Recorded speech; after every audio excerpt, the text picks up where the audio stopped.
Hi, this is something I don't normally do.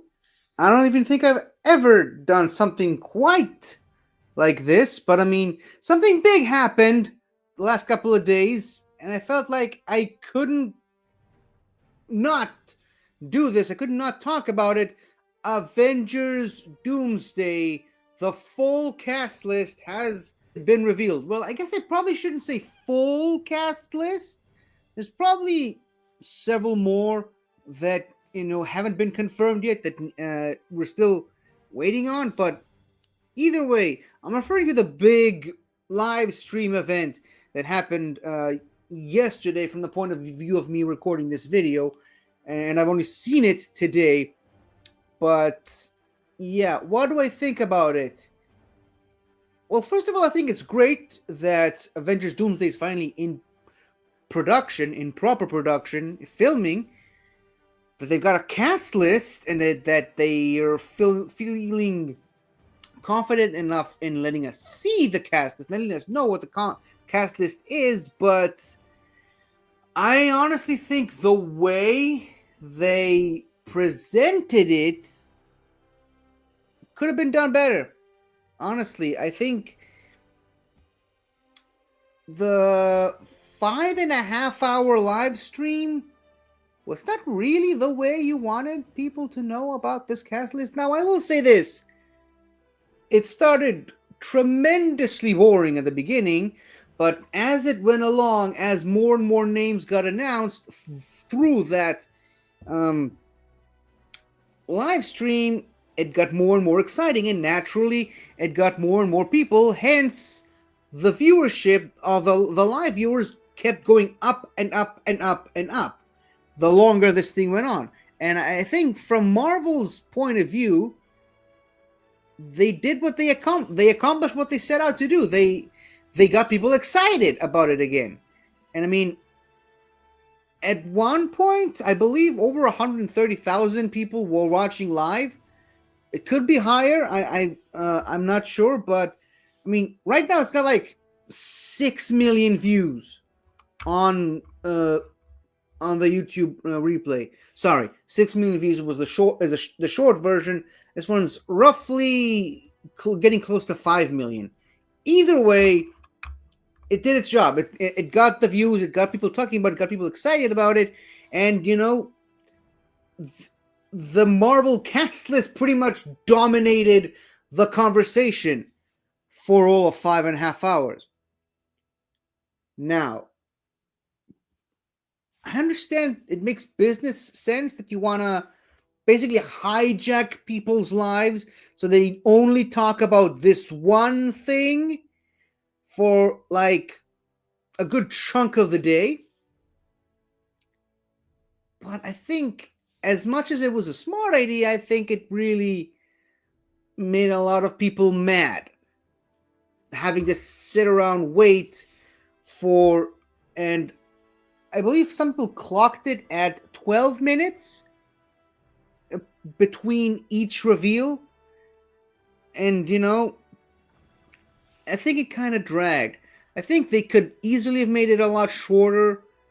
Just give us a new name, a new chair reveal every 2 minutes. That would have been a hell of a lot better and smoother. Could have wrapped this up in a lot shorter time, and you could have maybe even fit a few more names on that list.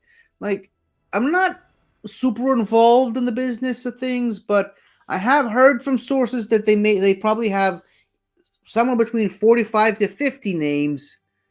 They only gave us 27 in that reveal, so they could have given us more if the thing was shorter. If, of course, they really do have 50 names that they wanted to reveal, and if, of course, they wanted to reveal those names right now.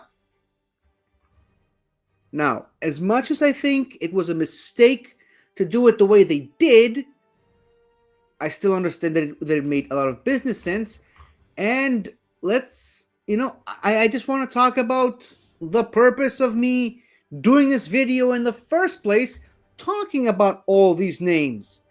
So some of the wonderful people who are Marvel fans took the liberty of actually putting the full list in the comments of the thing, so I don't have to go do too much research on how many names they got the name of the actors alongside the name of the characters, and of course the first name that comes up is Chris Hemsworth as Thor, which I think is pretty understandable. I mean, Thor is a major staple of the MCU. He's been in all the Avengers movies. I mean, you cannot have it seems like you cannot have an Avengers movie without Thor. You know, he's an OG character from the 1960s Avengers, the Marvel 1960s Avengers, not the British Avengers from the 1960s. Just to clarify, and like it kind of makes sense. I mean, he's the only one of the original big three who had a fourth movie as the same character, not being recast. But well, one could actually debate on that. But I mean, it was still Chris Hemsworth in that movie. So honestly, no big shock there. It was a no-brainer. The next, obviously, is Vanessa Kirby as Sue Storm, the Invisible Woman, which, again, it makes sense. I mean, Marvel, I think, is really trying to push the new Fantastic Four movie really hard, and obviously naming all the four characters from the Fantastic Four were name dropped in this thing. So naturally, you would assume that they want these characters to be in the next Avengers movie. I mean, why wouldn't you? You're introducing these guys, these characters. They're going to be the next big thing.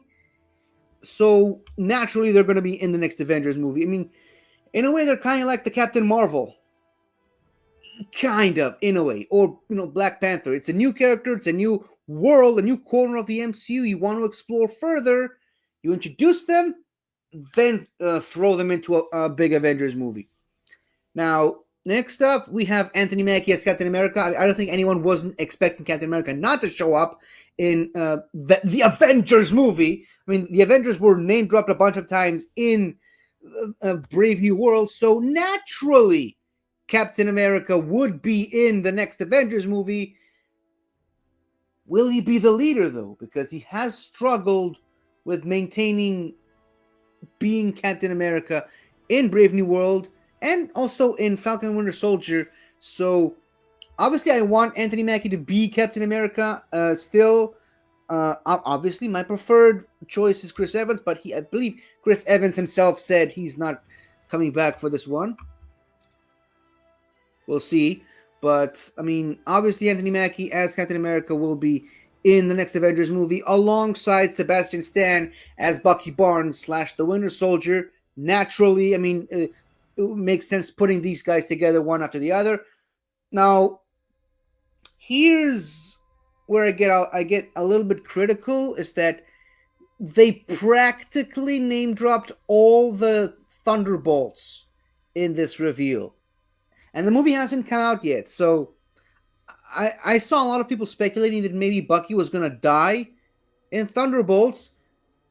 Now we know he probably isn't going to die if he's going to be in this movie. Unless, of course, it's a multiverse thing where there's a variant of Bucky. Hey, who knows? Maybe we get a variant of Bucky as Cap, like we had in the comics. Not, variant, because, when Captain America died, when Steve Rogers died, Bucky took over his place for about a year, and then they gave it back to Steve, and then of course they gave it back to they moved it to Sam. It's a whole mess of things, but hey, maybe there's some multiverse shenanigans in this movie, and we see a different version of Bucky, a version where he became Captain America back in the 40s, and Steve became the Winter Soldier. Who knows? Who knows? But yeah, I mean, I think it was a mistake to reveal that if it's not what I'm saying, if it is the OG Bucky that we know, well, we know he's not going to die in Thunderbolts, and they pretty much named all the Thunderbolts in this list except Taskmaster, which leaves a lot of people to speculate that Taskmaster's going to die in the upcoming Thunderbolts movie, mostly because she only appears in like one scene. or at least in the trailer, we see her for what appears to be one scene. So I guess we know all the Thunderbolts make it out of this movie alive, except Taskmaster, apparently. Allegedly. Well, we'll have to wait and see. Next up is, of course, Letitia Wright as Black Panther. Obviously, it makes sense you want to have Black Panther in this movie. Now, I'm going to get a lot of criticism for this, but I don't care. I've already said this in my review. I do not like the idea of Shuri being Black Panther at the time that she became Black Panther. I have no problem with her being Black Panther. I just think it was her transitioning into being Black Panther was rushed, and I get it. They were put in the toughest position they could have been in. I do not envy Ryan Coogler for the decisions he had to make about this specific character in the movie. More on that later. But I do not envy him for the decision he was forced to make. I just think that it was rushed. It was not meant to be. I think they could have had the entire movie maybe trying to give the role of Black Panther to M'Baku, for example, or Okoye, or someone else, and by the end reach the conclusion of Shuri is the one to be. I think putting her in that tough position really dragged on the movie. It ruined her character for me personally in that movie, and I really did not enjoy the second half of that movie. And then what they did at the end with T'Challa's son that we just now discovered he has, it was a mess. It was a mess for me, and I did not like it. But the movie was several years ago. If you had another Black Panther movie with her in it before this, it would have been a lot better. But I mean, we were getting her as Black Panther in this movie, and I like that. I like that. I'm much more comfortable with her being Black Panther in this upcoming Avengers movie than I was when I watched her in Wakanda Forever, the second Black Panther movie. Now, Paul Rudd as Ant-Man is next, which is interesting and kind of disappointing, because in the actual live stream, when the camera pans to the next chair and it's Paul Rudd, you give it a little mini tiny chair. Here's a bit of criticism, again, going back to the live stream again. I think it would have been a lot more digestible if they kind of did something more special for all the chairs. Like, as a creative person myself, I'm not the biggest fan of everything being completely the same and just this one thing being special. You know, they could have had different decorations for each chair. You know, maybe we just talked about Shuri as Black Panther. Maybe it could have looked similar. It had patterns that resembled the Wakandan throne. Like, it started with Chris Hemsworth. You could have had Asgardian symbols on the chair. That's just me personally, as a creator, as a creative choice. I thought would have been nice to have. But I mean, yeah, you had this one special chair for Ant-Man because of the Joker. Haha, he's tiny. And then none of the other chairs had any of that. And there's one in particular towards the end that I really want to get to, but we'll talk about that later. But anyways, I mean, as far as Paul Rudd being in this movie, well, duh. I mean, he's a very popular character, even though maybe you didn't like his last movie. I liked it a lot, but I mean, he's kind of grown into like a staple of the Avengers, so it makes sense having him in there in the movie. Now, the next up, Wyatt Russell as U.S. Agent, the not Captain America. Look, I really liked his character by the end of Falcon and Winter Soldier. I really did understand what he was going for, where he was coming from, and I really liked how his character ended, and he became my favorite new character from that show. So I'm happy to see him in this movie, and of course glad to see he's surviving the Thunderbolts. Apologies. Next is a name I am probably going to mispronounce terribly. I apologize in advance, but Tenoch Huerte Mejia. I apologize if I butchered that name, but I mean, it's Namor, or Namor, as they decided to call him in the MCU. Look, I said earlier, I do not envy the position that Ryan Coogler was in when he was forced to make Black Panther without Chadwick Boseman. So I don't fault him too much for what I consider to be bad decisions made with Shuri.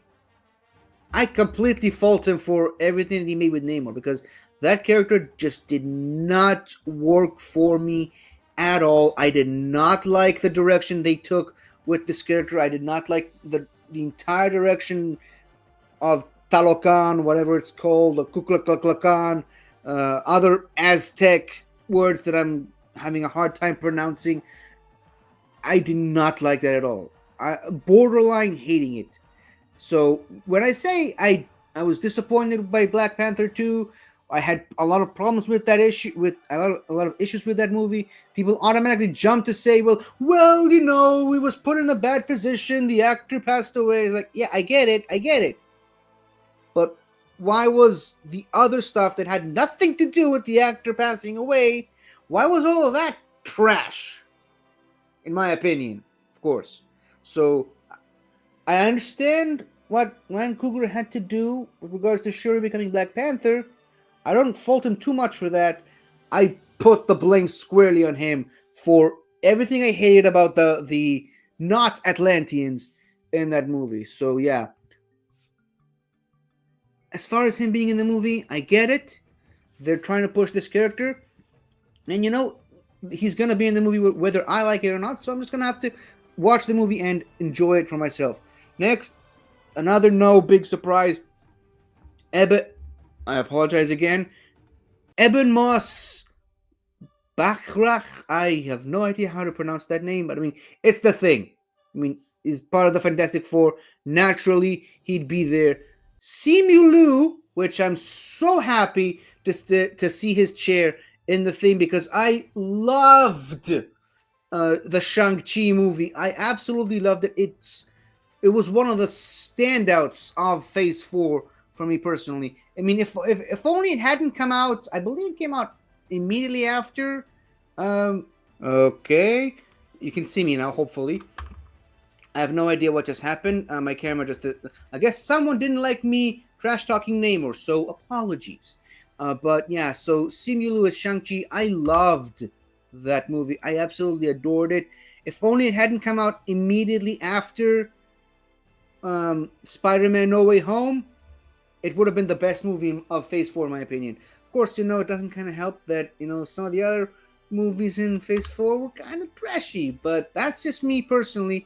And I mean, if you want to know that it wasn't just me thinking that some of the other movies in Phase 4 weren't that good, I mean, where are the Eternals on this list?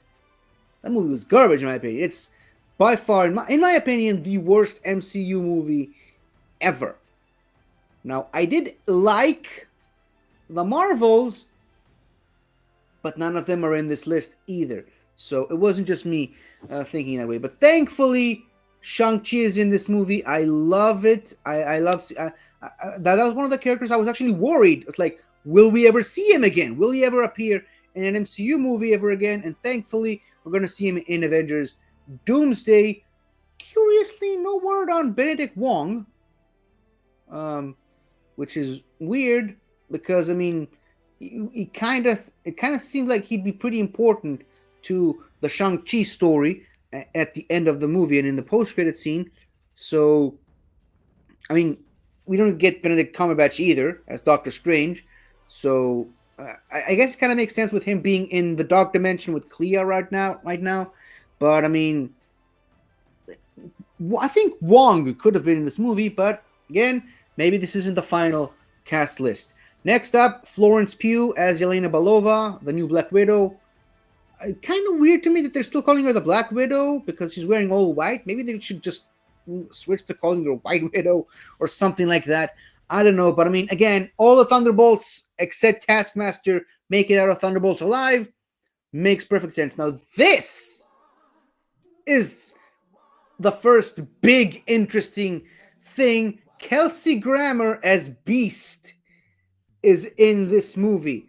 How old is he, by the way? I mean, like, it's weird to me that he's still doing this after all this time. I mean, yeah, it's great that Kelsey Grammer is in this movie. I don't think it's going to be all that physical, though, considering the physicality of the character Beast. But I mean, he was seen at the post-credit scene of the Marvels, which I just talked about. None of the Marvel characters are in this except Beast, which was only shown at the very end at the post-credit scene. But I mean, sorry, talking too much. But this is kind of a connection to something we're going to see later.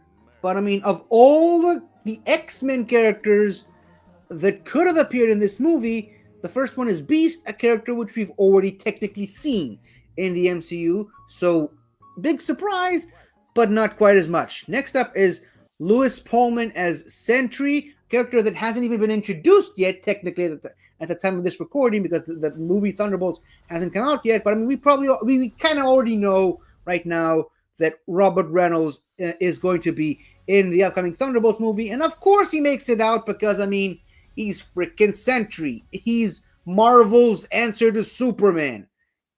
The dude can't die unless he wants to die. So yeah, naturally, he's making it out of the Thunderbolts alive and unscathed. Next up, Danny Ramirez as the Falcon, the new Falcon from Falcon Winter Soldier, and of course, Captain America Brave New World. And look, I liked him in the movie. I liked him in the show. I liked him in the movie. So yeah, I mean, Captain America's gonna need his wingman, literally, in this movie. So naturally, he's gonna show up.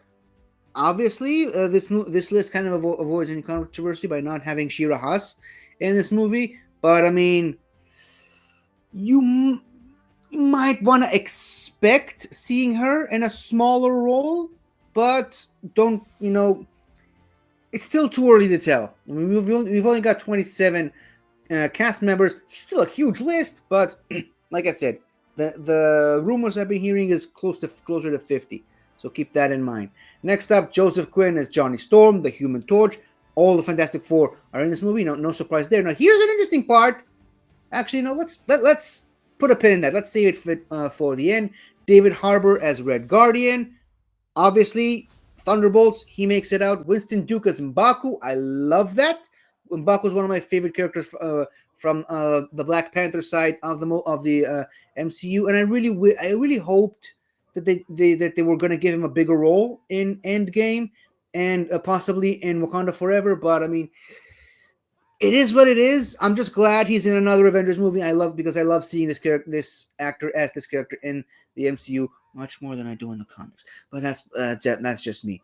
Now, Hannah John Kamen as Ghost. Apparently, she makes it out of Thunderbolts alive as well, which is weird because, the movie she debuted in wasn't that popular. I mean, I liked it at the time, but I'm not hearing a lot of positive buzz about this movie all these many years after it came out. But I mean, she's going to be in the Thunderbolts, and apparently, like I said, she's going to make it out. Tom Hiddleston as Loki. Loki's back. Obviously, it's probably going to be the Loki variant from the Loki series. Which I'm going to be completely honest right now. I have not watched season 2 because I'm probably like the only person on the planet that didn't love Loki season 1. I didn't hate it.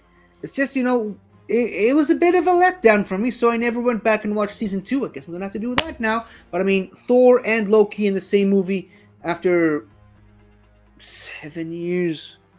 Oh my goodness. No, 8 years. I'm feeling so old right now.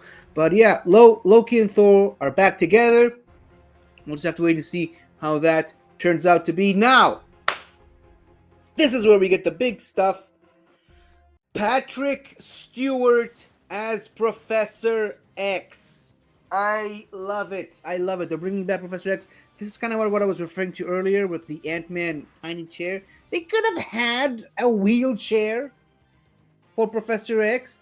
I know Patrick Stewart isn't, physically disabled, but I mean, you could have, for the joke of it, you could have had a wheelchair with Patrick Stewart's name on it if you're gonna have the joke of Paul Rudd having the tiny chair. This is what I meant by keeping this slightly more interesting than just the same identical chairs with names on it in the same exact font.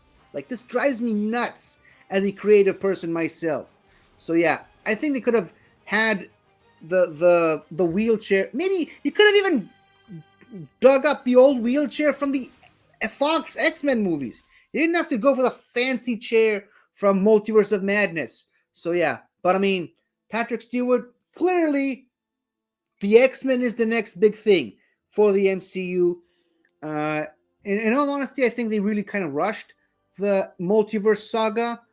But I mean, the contracts weren't quite ready yet to have the X-Men uh, immediately after the Infinity Saga. So I get why they had to do something else, but in between the X-Men saga.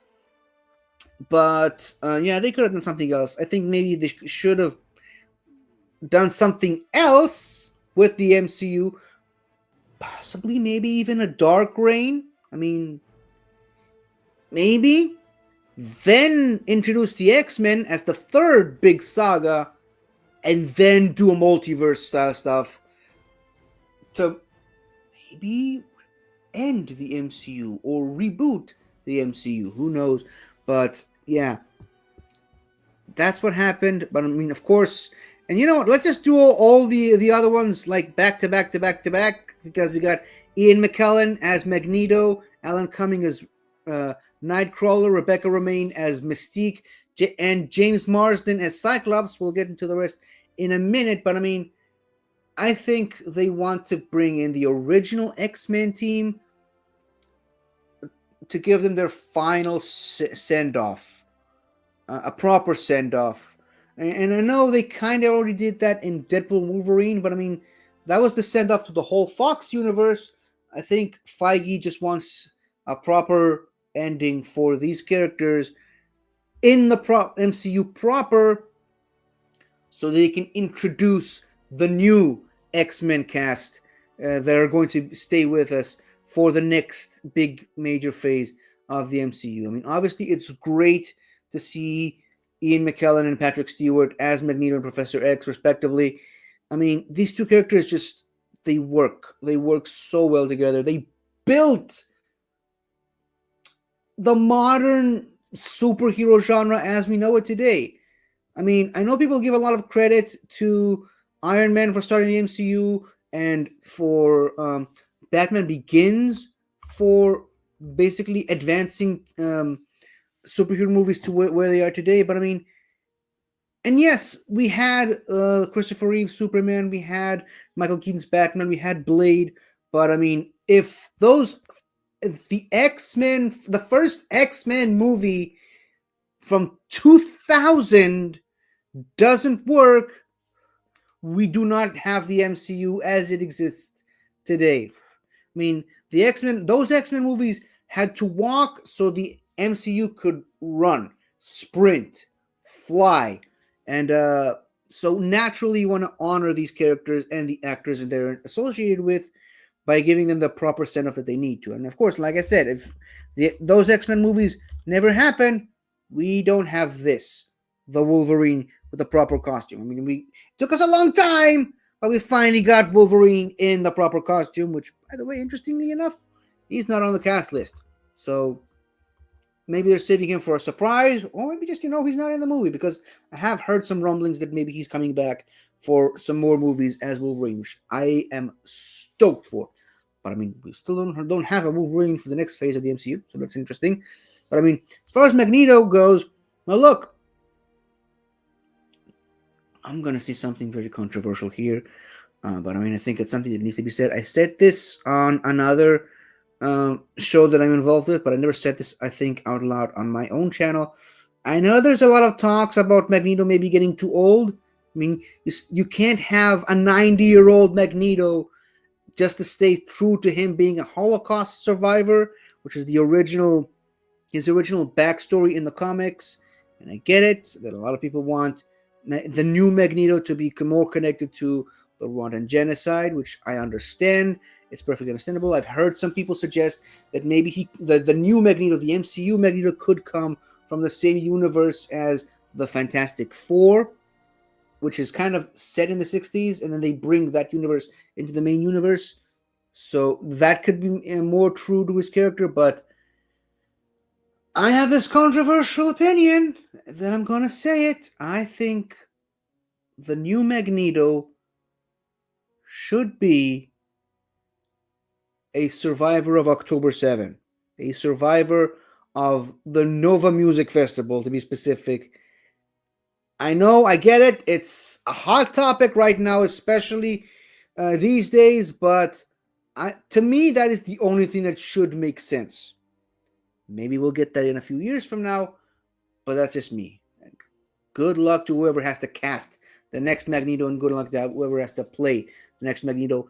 Oncoming is interesting. I mean, fresh off of playing Mr. Ring-a-Ding in Doctor Who, he's going to be coming back to a role he popularized in 2002 that he never went back to, and people were begging him to come back, and I guess Marvel finally did it. They finally brought this character back, and yeah, it will be interesting to see what this character looks like and feels like 24 years after the original movie that it debuted in.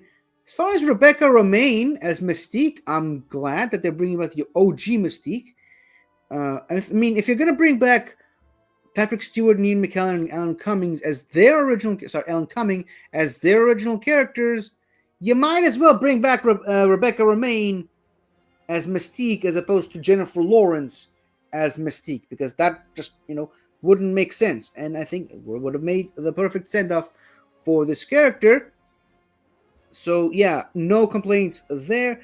James Marsden as Cyclops, I think, is a really good choice to bring him back, because we all know, I think we can all agree that his character was done very dirty in that third X-Men movie. So it's nice that they're bringing him back. It's going to be weird seeing James Marsden without Sonic for a second there. I mean, will I still be able to accept him as the same character if he doesn't have a blue hedgehog running around? We'll see. But round up the list, Channing Tatum as Gambit is super fun. I mean, I loved him in Deadpool and Wolverine, and he finally got to play the role he's been rumored for and in development for over a decade. Deadpool finally got it done, and now Marvel is continuing on that trend and bringing him into the MCU. Maybe he's finally going to have to find a universe to exist in, hopefully. So good on him for finding me. You see, that just goes to show you, kids, if you stick your guns and keep believing, eventually you're going to make your dream come true. Now, final two names, Pedro Pascal as Reed Richards, Mr. Fantastic. So yeah, just like I'm going to be having a hard time seeing James Marsden without Sonic the Hedgehog right beside him, it's going to be a bit of a hard time seeing Pedro Pascal, or rather hearing Pedro Pascal's voice without immediately thinking of The Mandalorian. So yeah, I mean, if Cyclops is going to have a little Sonic next to him, Mr. Fantastic is probably going to have a little Baby Yoda right next to him, and I refuse to call him Grogu. I call him Baby Yoda. Deal with it. Anywho, so yeah, it would be nice to see. I mean, obviously the Fantastic Four coming back, but I mean, the fact that they saved his name for the penultimate name they revealed, I thought was interesting. I thought it was going to be very interesting if they reveal the names of all the Fantastic Four except Reed Richards, to make us think, oh no, maybe Reed dies at the end of the first movie.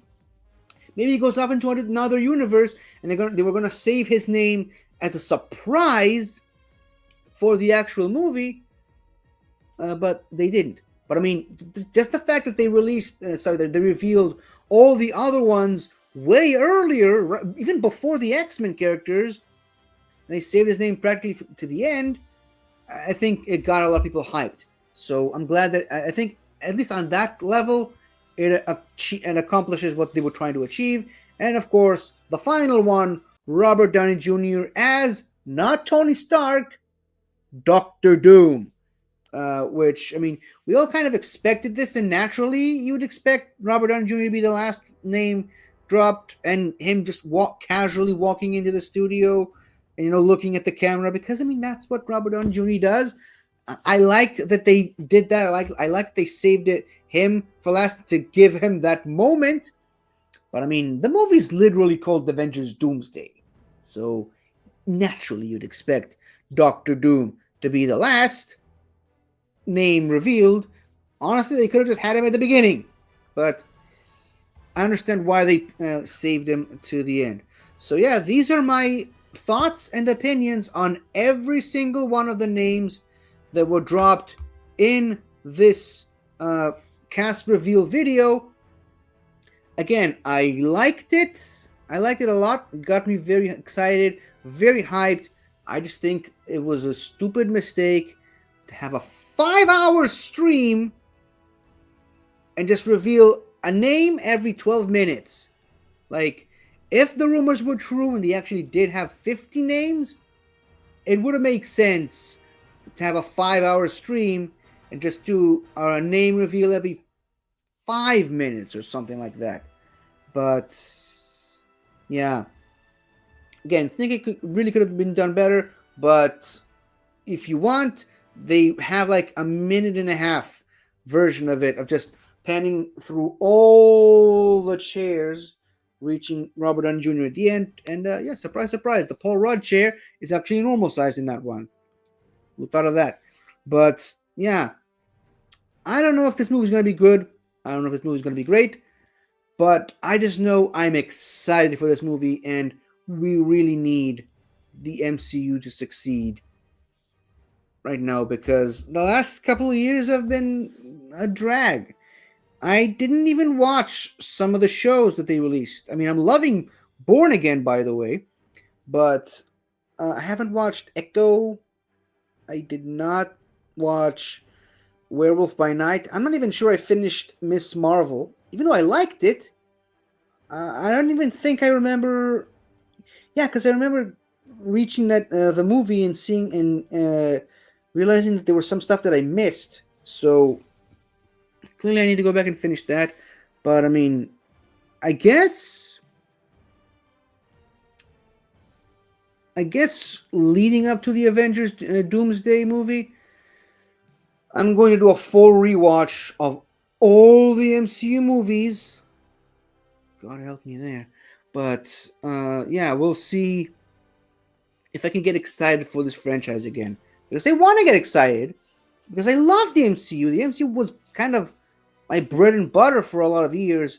And I've really fallen off that franchise in recent years. So hopefully I can get back on that horse. But only time will tell. In any case, wow, this went on for way longer than I thought it would. But I guess that's on me for thinking I can actually wrap this up in like 10 minutes or so. But hey, that's Marvel for you. Anyway, thank you for watching. Let me know what you think of every single one of those names that I just mentioned. And I will see you some other time. I'm still doing the Eurovision reactions every day, so I'll see you next time on one of those. But yeah, goodbye for now.